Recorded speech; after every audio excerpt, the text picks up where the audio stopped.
This video will deal with Kotler's Marketing Communications Model. The model sees communications as a sender-receiver process. It looks at the line of the communications between the sender and the receiver and looks at what's involved in accurate and precise communications. Communications which is reliable and accurate. So what we need to do is to set up this model and look at the various components of the model and see where communications may break down or what issues need to be confronted or addressed when setting up a communications process. The model stresses the importance of understanding the audience, the type of message and how the message will be decoded. So when we think of sending a message, we need to think about who is going to receive the message, who's the audience, and what type of message do we want to send. Is it a written communications? Is it a video? Is it a short text message? What are the possibilities of ambiguity within the message? And to that end, how will the receiver decode the message? How will they understand the message? And these are important in trying to determine what is accurate and good communications. Communications ranges from a message to a signal.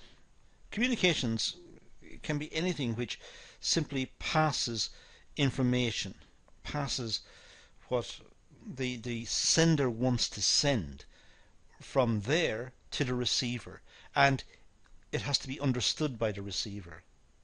So it could range from a message, it could be a letter, or it could be a spoken face-to-face communications. But it could range to a signal. It could be people at a distance waving their arms. It's communications. Providing it's clearly sent and clearly understood by the receiver, it's decoded by the receiver, then it constitutes a message. So it could be facial expressions. That could be communications. When people are showing dissatisfaction with something, they may pull a face, a grimace of some sort, and that indicates their displeasure.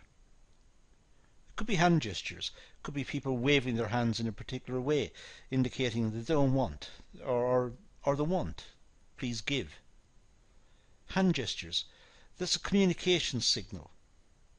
And providing it's understood clearly by the recipient, by the receiver, and it's understood in the same manner in which the sender meant it to be understood, then it's valid communications.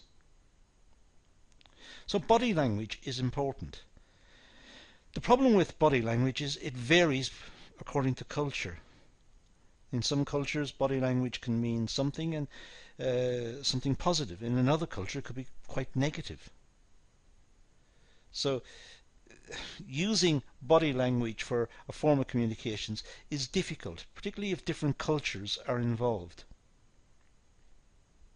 Conversation, well, it could be written or it could be oral. Written conversation, it's coded. It's coded in a language. It's scripted, and it could be decoded by the receiver, providing they understand the language, they understand the meaning of the words. It's decoded. It could be oral, spoken, a spoken message, and providing the recipient of the message understands the language, understands the accent, understands the words that were used, then it's communications. So communications is a two-way process which involves a sender who encodes and sends the message. So the sender encodes. If it's a written message, the sender has a message. They've got some idea they want to communicate to somebody else. They must encode it. They must, let's say, write it down. They must select a language. Will it be written in English or will it be written in French, or what language will be used? It must be encoded. And then it must be sent to the recipient, who should decode it. So the receiver who decodes the message is able to respond appropriately. This should indicate that the message has been received. And that, in a sense, completes the communication. So the sender sends a message which is encoded.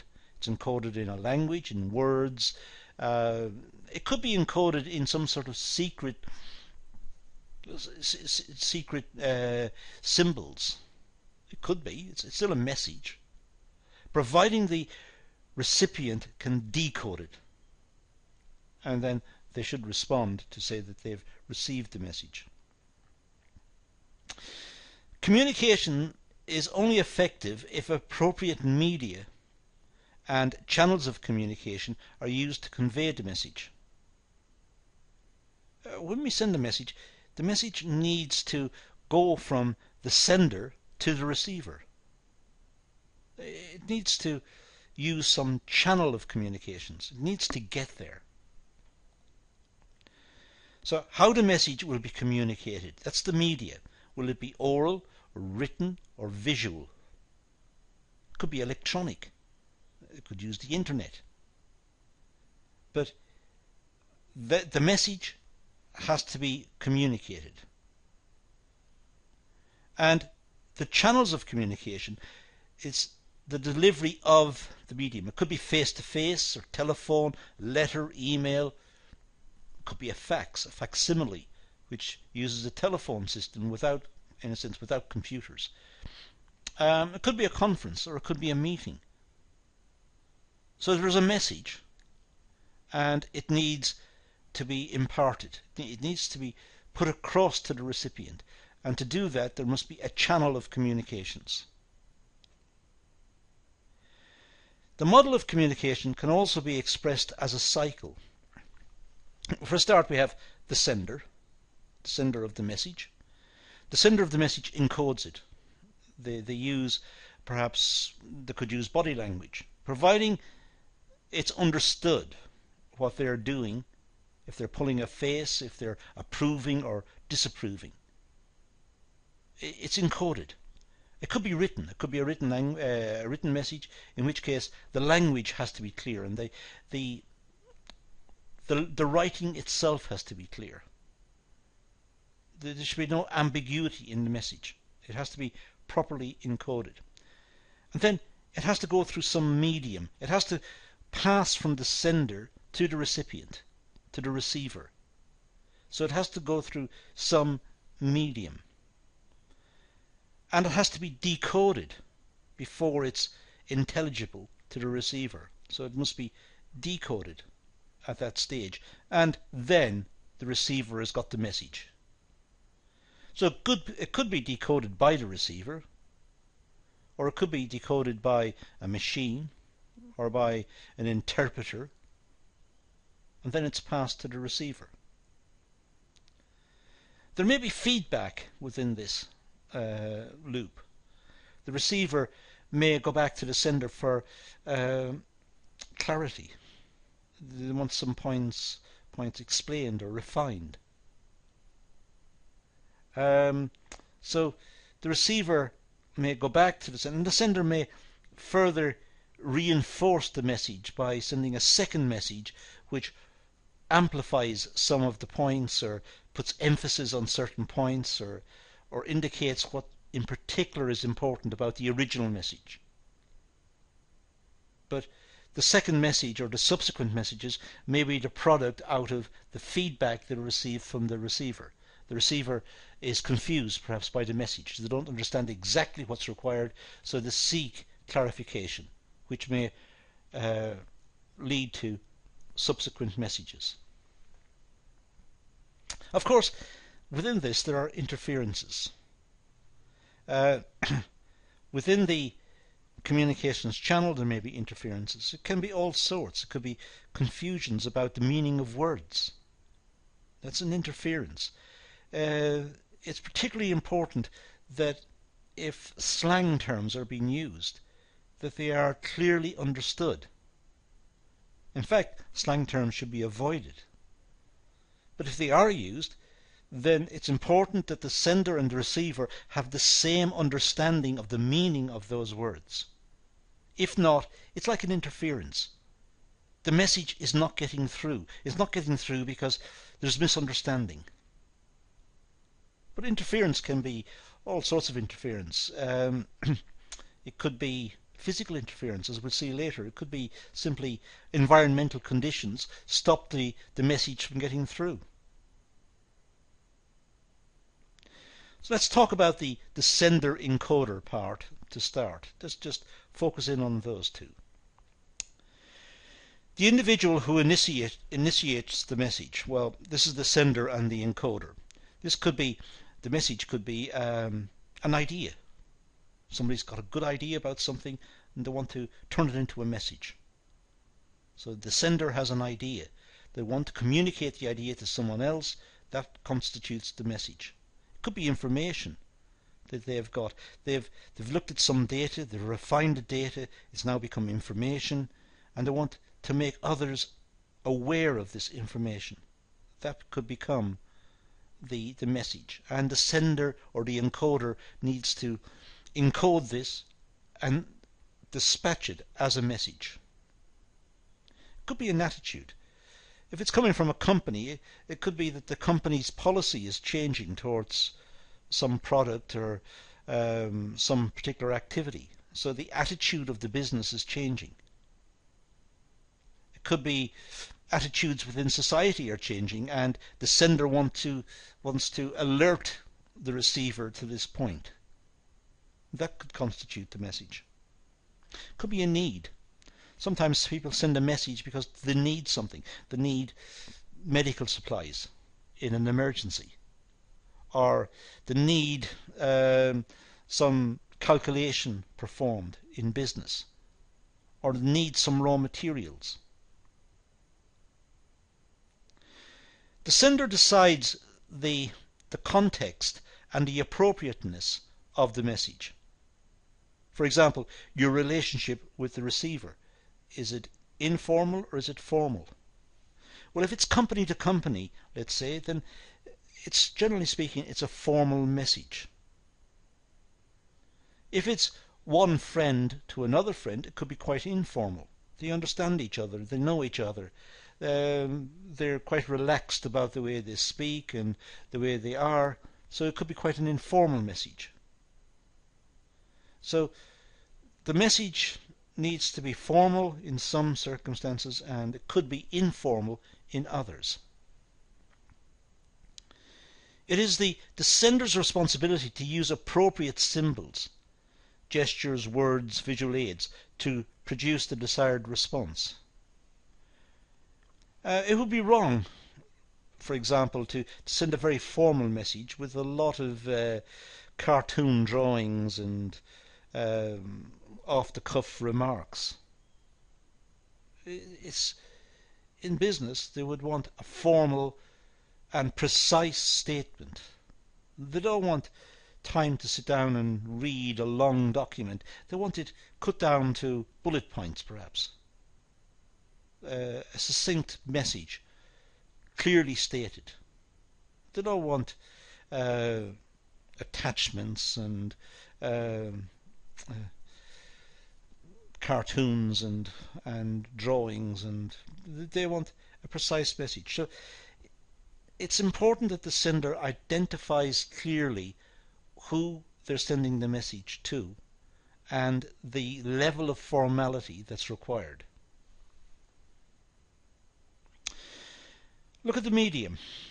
Well, the medium and channel of communications. Well, the medium refers to the method used to transmit the message. How should the message be sent? It's vital that the medium is fit for its purpose. The wrong medium can cause misunderstanding, confusion and conflict. So it's imperative that the right medium is used. The choice of medium varies depending on the receiver and the purpose of the message. So Using a text message to place an order for raw materials costing £1 million, that would seem not right. It would seem inappropriate. The order should be cast in the form of a contract. It should be a legal document. It should be discussed and agreed in advance, and the paperwork should follow, and it's a more formalized procedure. Sending a text to place the order is not appropriate. In fact, it could flag up that the company does not know what it's doing. It's an amateur company. So the medium must be fit for the purpose. If it's a text to a friend about playing a football match or going to the football match at the weekend, that's acceptable, a text. But not a text over something very significant that may affect a lot of people's livelihoods and the future course of the business, and that needs to perhaps go through more formal channels. The choice of medium includes, it could be oral communications, having meetings, for example, and discussing issues. And there is an advantage in having oral communication because the feedback and the clarity can be dealt with at the meeting. If someone does not understand what's happening, they may question it, seek clarification, and so that at the end of the meeting everyone's clear about what was said and what was agreed. It could be a lecture. It's oral communications. A lecture tends to be one way. The lecturer tends to give the lecture and the students receive the information. But in a seminar, students are expected to participate, give comments about some topic, and feedback information to the lecturer. So oral communications is one form of medium. Written communications could be in the form of a letter. It could be a text message, as I said earlier. It could be an email. Written communication, providing it's clear as to what the content is. Clearly, the language used should be understood. If it's a communications in a language that the recipient doesn't understand, then it's not communications. It's a letter in a foreign language. They don't understand it, and therefore the message has not been communicated. Could be non-verbal communications. As I said earlier, it could be hand gestures, it could be facial expressions, it could be body language. Non-verbal. So it's people showing approval or showing discontent over some issue by means of pulling faces or looking the way they look, the way if they're smiling or if they're not smiling, if they're grimacing. It's a non-verbal form of communications. Channels of communications refer to the methods of delivery. So how will the message be delivered? That's the point. And is the method of delivery appropriate for the importance of the message? It could be communicated by telephone. Messages are communicated, and it does enable the receiver of the message to question the message and seek clarification, as I said earlier. It could be email. Again, there is a way back here. The receiver may question certain points in the email and return them for amplification and discussion and clarification. Fax is very seldom used nowadays. It was very popular before the internet. It was a means of connecting telephones, and a specialist fax machine was attached at each end of the line, which meant documents could be sent. These documents could be typed documents, or they could be handwritten documents. They could involve sketches and drawings or pictures, or and essentially the same item was reproduced at the other end of the line. So it was really a precursor to what we've got in terms of electronic communications today. We also have memos and letters. These may be seen as old-fashioned, going through the postal system, but they're still used, and they're still a means of communications.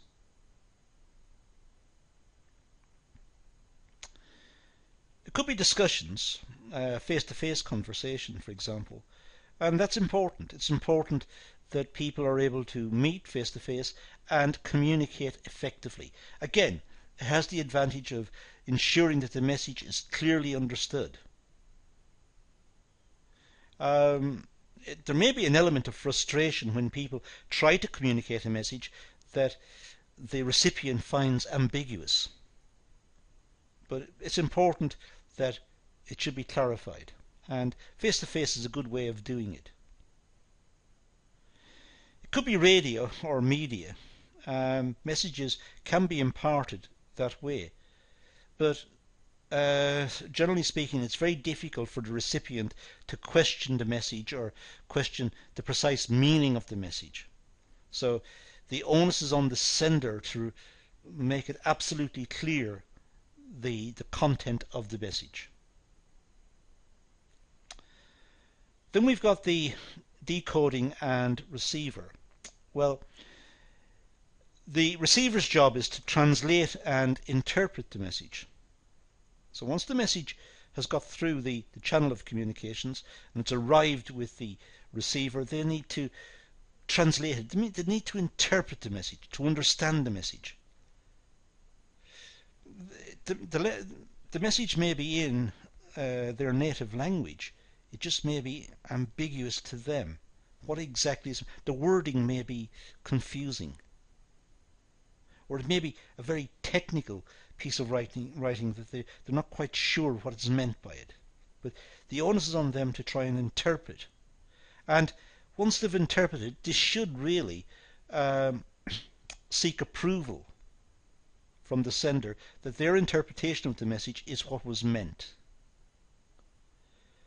The receiver can only interpret the message if the medium and communication channel is appropriate and fit for its purpose.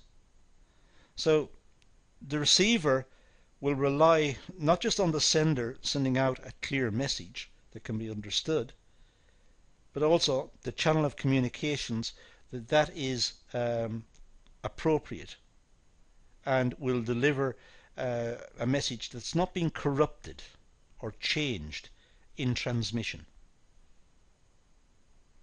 The receiver must decode the message, understand the message, and provide feedback to the sender. They should confirm that they've received the message. They should confirm their understanding of the message, and generally approve that the message has got through. They should confirm that the message has got through and send that link or that message back to the sender. Now the feedback that I'm just talking about, well, this phase determines the success of the communications process. Once there's feedback, then the sender knows that the message has got through. Whether the message is completely understood or not is a different issue, but there is certainly indication that the message has been delivered. The receiver acknowledges the message and responds back to the sender. So the sender knows that the message has been delivered. Whether the message has been corrupted in transmission or whether the receiver understands precisely the content of the message, well, those are different issues. The feedback could be verbal or non-verbal, depending on the medium and communications channel used by the sender. Generally speaking, the feedback will use the same channel of communication that the sender used. Here's an example. I won't read it through, but essentially it's about Emily's workplace organizes performance appraisals every 6 months, or manager, etc., etc. You read it through yourself. So it's a small message that we might see in a business. And what we need to do here is to identify the channels of communication, who's involved, and what's involved in this process. So first of all, let's highlight the essential components of this particular message or this particular situation.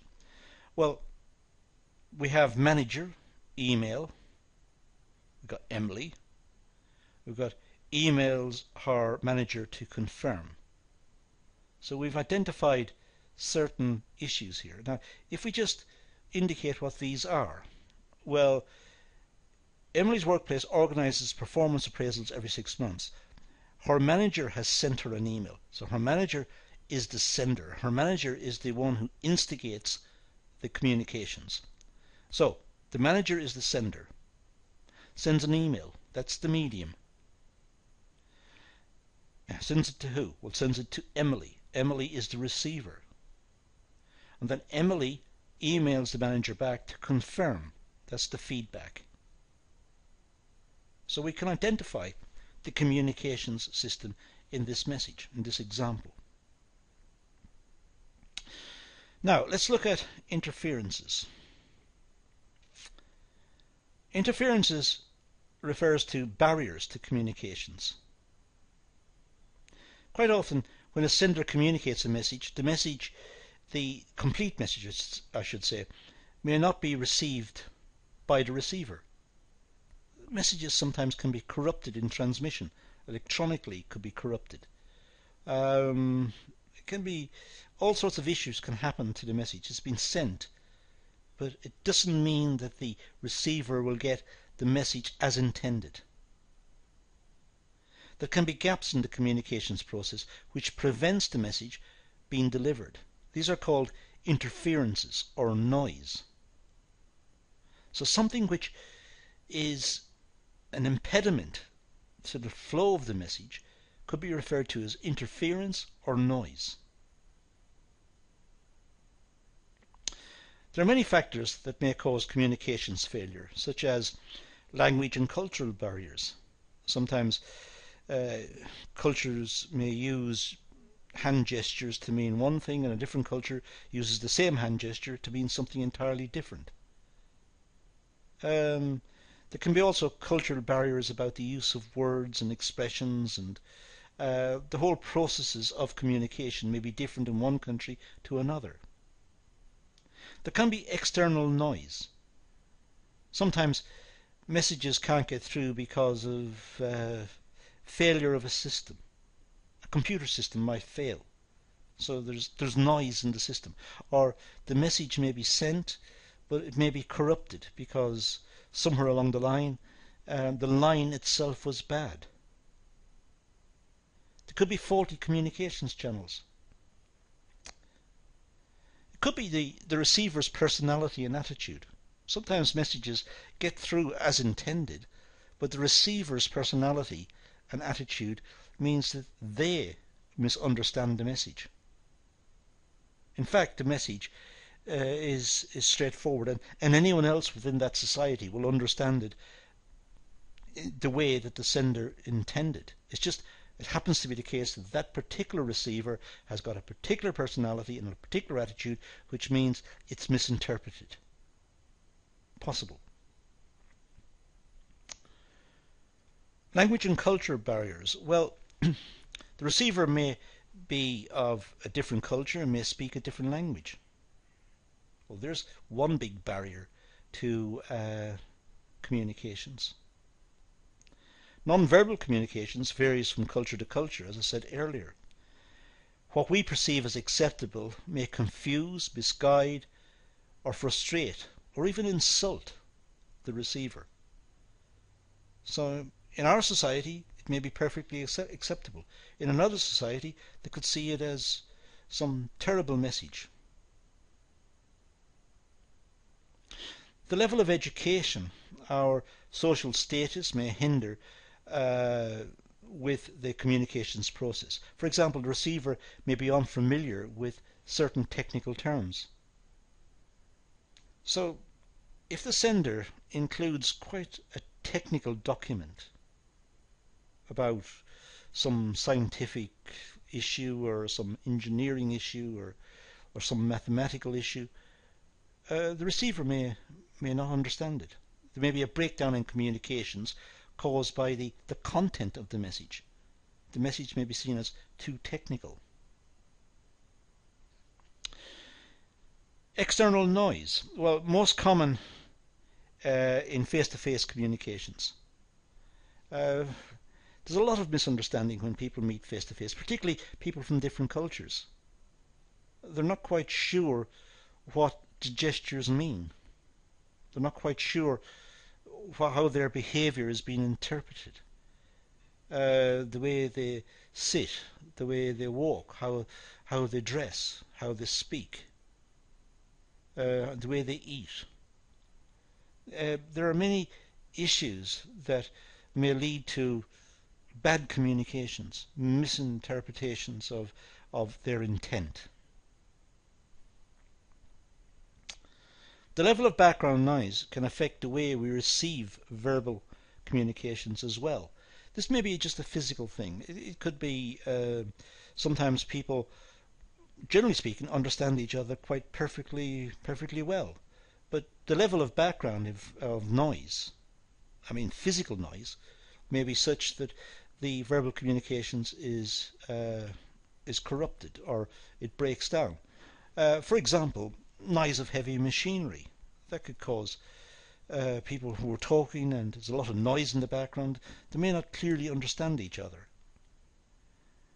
Sometimes students in lecture situations talk amongst themselves, and it's difficult for the lecturer to communicate the message, communicate the lecture content, because the lecturer has been distracted by the level of noise in the lecture theatre. It could be simply weather conditions, heavy rainfall or wind or something in the climate which is causing a breakdown of communications. Faulty communications channels. Well, channels of communications can sometimes hinder with the communications process. They can hinder the communications process, I should say, not hinder with. Faulty communications channels,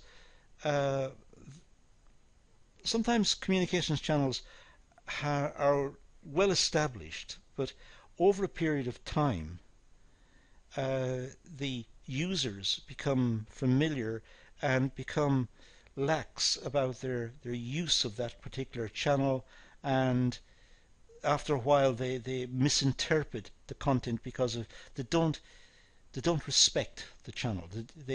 It's an email. They receive an email. That's the channel of communications. They've received umpteen emails from this person, so they no longer treat it as an important email. Whereas using a different channel of communications may cause them to treat the communications with more respect. They're more interested. So it's not so much a faulty communications channel, it's more a fault on the part of the users of the channel who, in a sense, don't respect the channel anymore. They see it as part of their work process, and they're not that interested anymore because they receive so many communications in this way. So it's not so much a faulty communications channel, but there can be faulty communications channels as well. It could be, as I said earlier, that the content of an email becomes corrupted in the process of sending. It's becoming less familiar, but in the early days of email this happened quite a lot. There could be poor mobile phone reception, for example, where people need to communicate but they can't get the message across because the signal is not good, and the signal might lead to some distortions and misunderstandings on the part of the receiver about the intention or the requirements of the sender. It could be poor internet communications, as I said earlier. In the early days of email, the emails may arrive in a very distorted manner, with words jumbled and different symbols used for letters, and now it's much better. But the possibility of having corrupted communications still exists. Could be faulty equipment, down to simply not so much the signals and the mechanism, but the machines used for communications. If it's electronic, for example, the computer sending the email may have a virus that distorts the message or corrupts the message in some way. So it may be the equipment that's used. The receiver's personality and attitude I've briefly mentioned earlier. Well, the receiver must be willing to accept and interpret the message being transmitted. If the receiver is not willing to accept it, there is no communications. It's failed communications. They don't accept the message. But if they do accept the message and then refuse to interpret the message or put effort into interpreting the message, again, there is no communications. It's broken down. If the receiver is not interested in the message, this will impact on the accuracy of the information being received. And this is what I mentioned earlier. Sometimes the receiver may receive a lot of messages from the sender and eventually become not interested in the message, and therefore not put a lot of effort into interpreting it or reading it or dealing with it, in which case the communications has failed. Clearly, it depends here on the type of organization. If this is an important issue within a company, then that's an important issue. But if it's just friends trying to communicate with each other, it may not be such an issue. So it depends on the formality of the communications and what's expected as a result of the communications. Messages information can sometimes be misread, causing confusion or conflict. It's not just that the messages should be clear, but the receiver should have the capacity to understand the message, should take time to read the message, to understand it, and to deal with any confusion by seeking clarification, by feeding back the confusion to the sender, seeking clarity, and then dealing with the contents of the message. So, in this session we've talked about marketing communications and looked at the model for marketing communications. And that's all we're going to deal with in this class, so let's leave it at that and say thank you for watching.